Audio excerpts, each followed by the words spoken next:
Hatimaye, adha ya safari ya kilomita 22 kwa siku kufuata elimu ya sekondari kwa wanafunzi wa kata ya Kwenjugu, halmashauri ya mji Handeni, imekuwa historia. Hii ni baada ya serikali kukamilisha ujenzi wa shule mpya ya Mapinduzi, mradi uliogharimu zaidi ya shilingi milioni 584 kupitia mpango wa kuimarisha elimu ya sekondari SEQUIP. Shule hii yenye miundombinu ya kisasa ina uwezo wa kuchukua wanafunzi 320. Shule hii imeanza rasmi tarehe 15 ya mwezi wa 9 mwaka 2025. Shule hii imejengwa na serikali kupitia mradi wa SEQUIP. Kwa sasa tunapokea wanafunzi wanaotokea katika maeneo haya ya karibu, lakini pia itakuwa inapokea wanafunzi kutoka sehemu mbalimbali kwa ajili ya amali. Naposema ni shule ya amali, ni shule ambayo tutakuwa tunafundisha wanafunzi kwa kuzingatia utendaji au vitendo zaidi.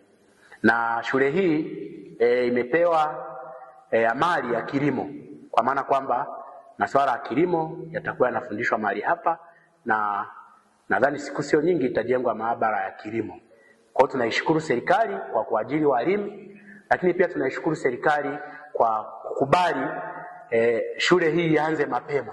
Na kwa kweli naweza kusema kwamba katika shule ile tuliotoka ya Kwenjugu Secondary School tulikuwa tunatembea umbali mrefu wa kilomita zaidi ya 20. Mwingine ninachelewa kufika darasani, vipindi vingine nakosa.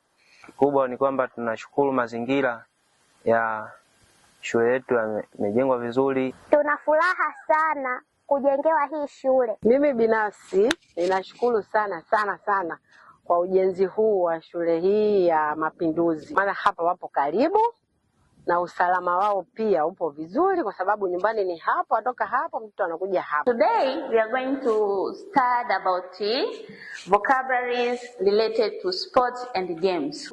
Before we move on, I would like to ask you the question. Does anyone knows any vocabulary related to sport and game? If you know, raise up your hand. Okay, Glory? Match. What's the meaning of match? Games. Games. Good. Clap the hand. Yes? Penalty means what? Punishment. Good.